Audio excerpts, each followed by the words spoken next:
तो बीजेपी को वोट क्यों दोगे तुम? कांग्रेस को भी वोट मत देना, बहुत चालू पार्टी है कांग्रेस। सावधान रहोगे कि नहीं रहोगे?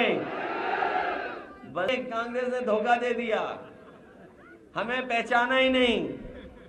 अरे भाई, जिनकी उम्र 80 साल हो कैसे पहचानेंगे आप? इनकी बातों में मत आना, बीजेपी और कांग्रेस की बातों में। कांग्रेस भी जाति जनगणना कहने लगी है। ये इसलिए कहने लगी क्योंकि उनका जो वोट था, खुद का जो वोट था, वो सब बीजेपी में चला गया। उन्हें वोट लेने के लिए जाति जनगणना करा रहे हैं। हम समाजवादी लोग आपको हक सम्मान दिलाने के लिए जाति जनगणना करा रहे हैं।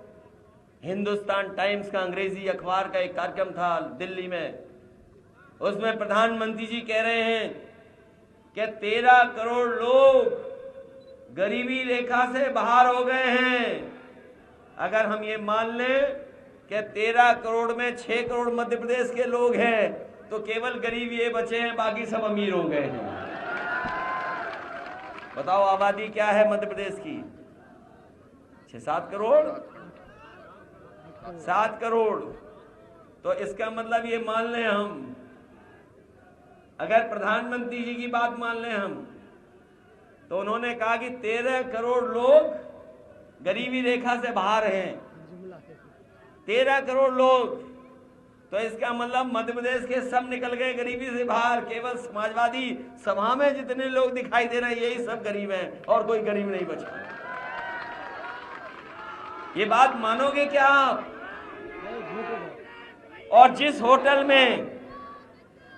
होटल में वो भाषण दे रहे थे, जिस होटल में भाषण दे रहे थे गरीबी पर, बताऊं रोटी की कीमत क्या होगी? एक रोटी की कीमत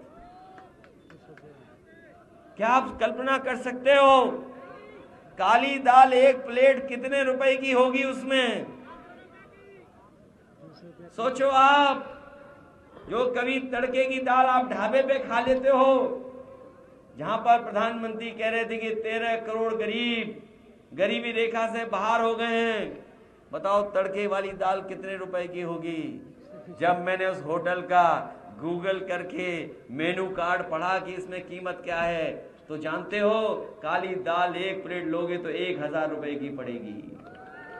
तड़के वाली दाल लोगे उस होटल में तो 950 रुपए की निकलेगी। और जो गेहूं की रोटी आप ढाबे पे मामूली पैसे में खरीद लेते हो, ले लेते हो, पेट भर जाता है, तो वहां 400 रुपए की एक रोटी मिलेगी। बताओ, क्या ऐसे लोगों पे आप भरोसा करोगे? और ये बात मैं वो बोलना हूं जो कल बोली उन्होंने। और फिर क्या कहते हैं कि जो हम लोग खाना बांट रहे हैं, जो हम स्कीम में गरीबों को बांट रहे हैं, वो बांटते रहेंगे अगले 5 साल। तो बताओ उनको 13 करोड़ वाली बात मान लें, या वो राशन दे रहे हैं वो वाली बात मान लें? जब चुनाव आया तो राशन बढ़ गया होगा, मुझे नहीं पता मध्य प्रदेश का, लेकिन मैं उत्तर प्रदेश का कह सकता हूं। जब चुनाव आया था तो बीजेपी के लोग सरसों का तेल और घी भी दे रहे थे। वोट ले लिया, घी भी गायब हो गया, सरसों का तेल भी चला गया, बाद में चना था वो भी चला गया, और जो नमक था वो दांत से टकराता था तो दांत का इलाज कराना पड़ रहा था। बताओ, ऐसा गरीबों को रिफाइंड तेल दिया। राशन में यहां मिल रहा होगा आपको भी, राशन में जो मिल रहा है कुछ नहीं मिल रहा राशन में। तो बीजेपी को वोट क्यों दोगे तुम? कांग्रेस को भी वोट मत देना, बहुत चालू पार्टी है कांग्रेस। सावधान रहोगे कि नहीं रहोगे? बंसल जी बेबंद में दुखी थे, कांग्रेस ने धोखा दे दिया। अरे जब हमें धोखा दे दिया तो तुम कहां के बंसल हो? बंसल जी दुखी है, कांग्रेस ने धोखा दे दिया, हमें पहचाना ही नहीं। अरे भाई, जिनकी उम्र 80 साल हो वो कैसे पहचानेंगे आप? आप बताओ। हम कोई नाराजगी नहीं है किसी से, लेकिन हम ये मानते हैं, ये स्वीकार करते हैं कि 80 साल के जो लोग होंगे वो कभी कभी पहचानेंगे नहीं। ये गलती हमारी है कि 80 साल के लोगों पे हम लोग भरोसा कर लिए कि वो हमें पहचान रहे होंगे। इसलिए साथियों, बहुत सावधान रहना आप इन लोगों से। ये सही हम लोग शुरुआत कर रहे हैं, लेकिन हमारी शुरुआत मध्य प्रदेश में ऐसी ही रहेगी। लगातार हम लोग काम करते रहेंगे और हमें भरोसा अपने बुजुर्गों पे भी है, नौजवानों पे भी है कि ये नौजवान हमारी मदद करेंगे, क्योंकि इनका हमारा साथ बहुत लंबा रहेगा। हम लोग जाति जनगणना कराना चाहते हैं। बताओ, आप लोग जाति जनगणना कराना चाहते हो कि नहीं कराना चाहते हो? इनकी बातों में मत आना, बीजेपी और कांग्रेस की बातों में। कांग्रेस भी जाति जनगणना कहने लगी है।